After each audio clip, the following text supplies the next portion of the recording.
Welcome back. In this lesson, we're going to look at the properties of water as a natural resource. So what is water and why is it so unique as a chemical?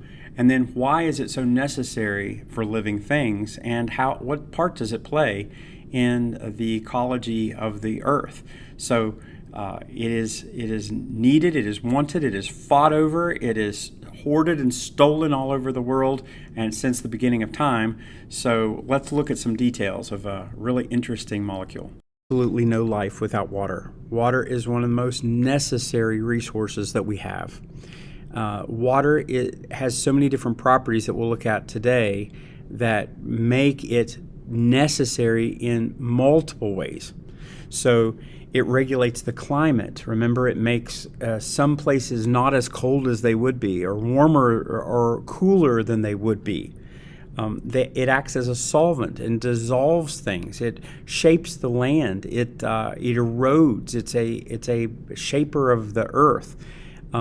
It takes away pollution and dilutes it so that it's not so concentrated and harmful for organisms. So water is totally necessary.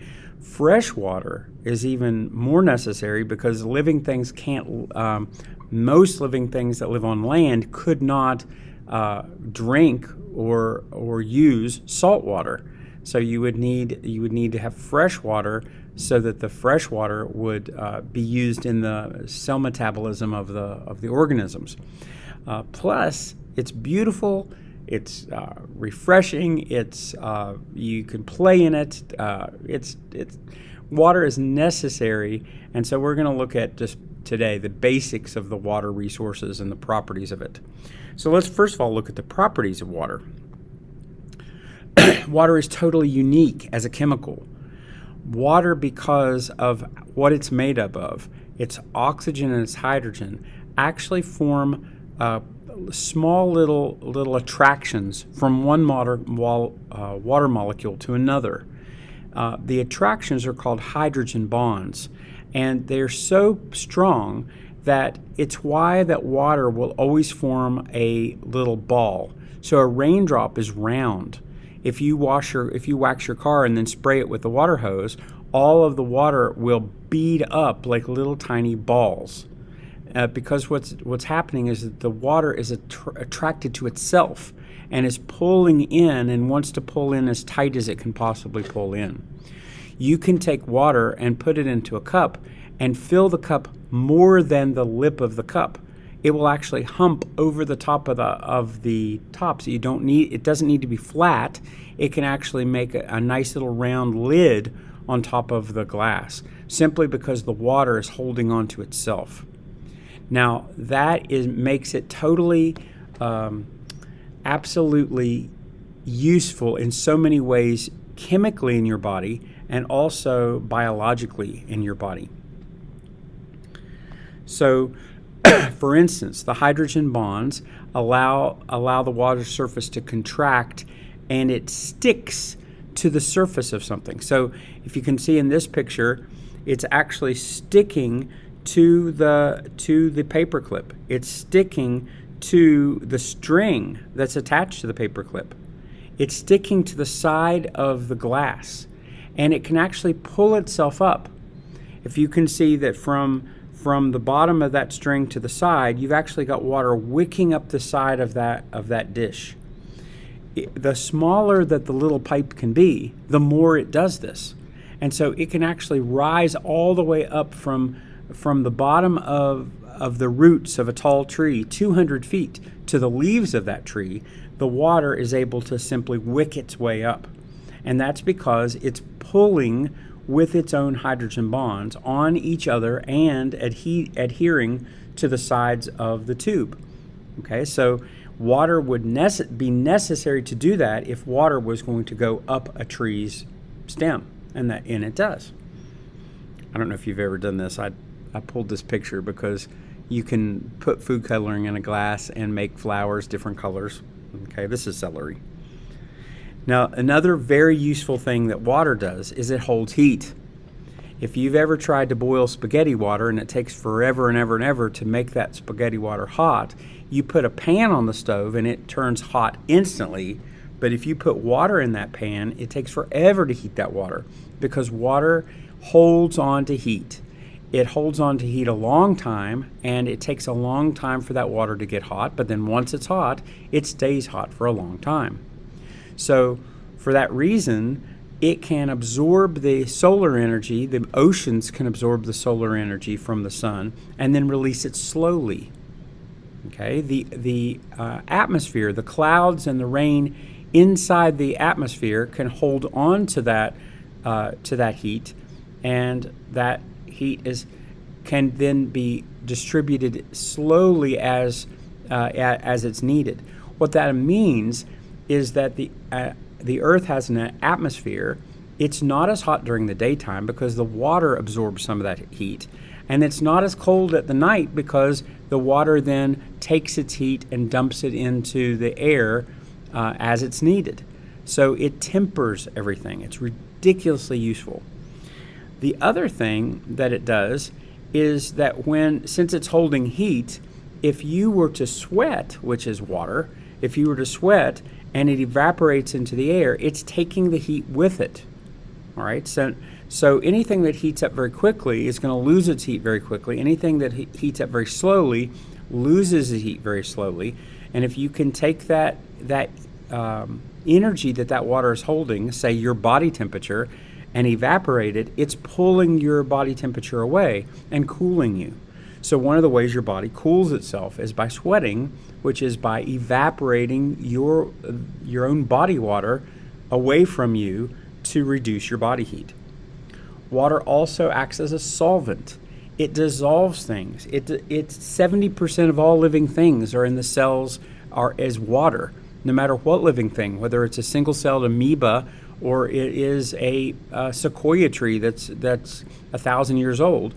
Most of the material is water, and the metabolism is carried on in the liquid level as materials are transferred from one cell to another. The other thing that's amazing, I could do 50 million of these, but another amazing thing is that ice, as solid water, is less dense than liquid water. That means ice floats on the surface of the water because less dense always floats onto more dense. Well, what that means is if you were to get water cold enough to freeze, it forms a layer of ice on the surface of the water, not deep. So a pond doesn't freeze from the bottom to the top. A pond freezes from the top to the bottom. So if you have a frozen pond on the surface, you still have liquid water underneath. That means everything that lives in that liquid water is still alive. The fish are still alive. They might be really slow. All of the worms and the organisms that are crawling around in the bottom, they're still alive, even though the cold might make them sluggish. If you were to freeze a pond from the bottom to the top, first of all, it would be late August before that pond would melt, because all of the water would melt on the surface and you'd have deep ice deep down into the water.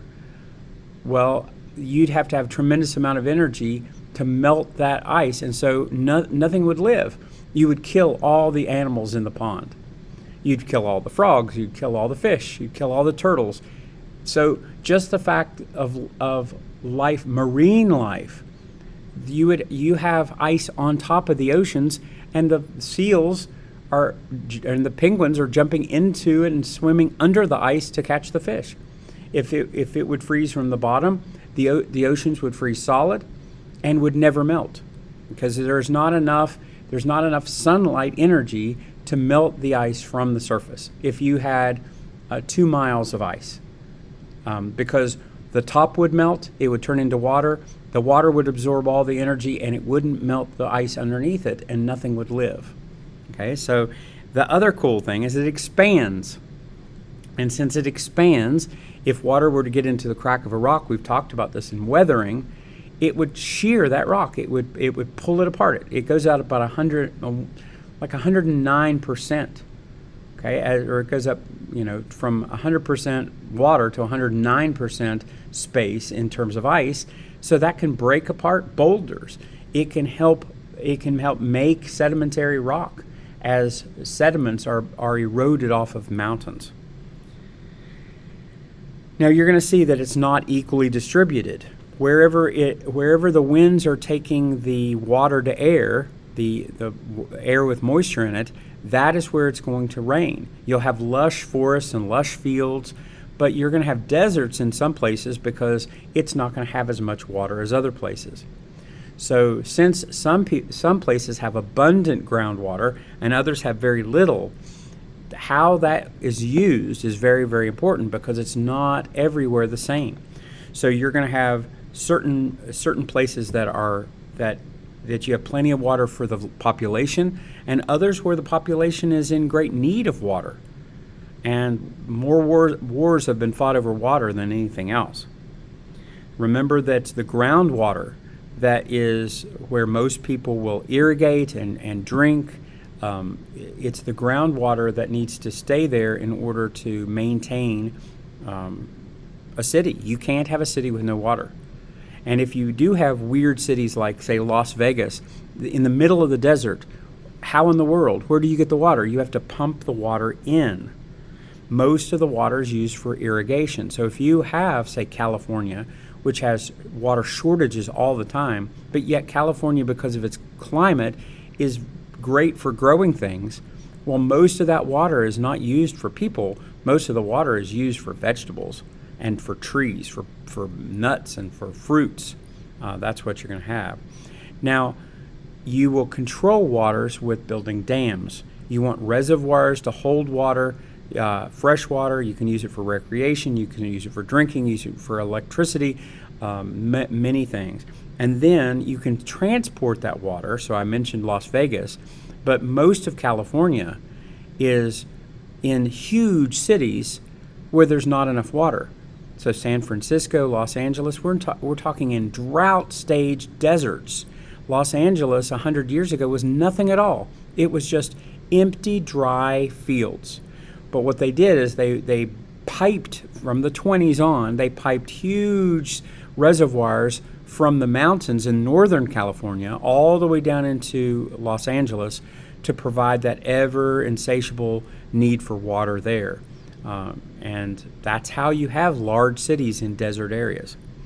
Another thing that you can do is you can desalt water. It's called desalination, where you can take ocean water, which is salty water, and you can basically strain that water and turn it into fresh water.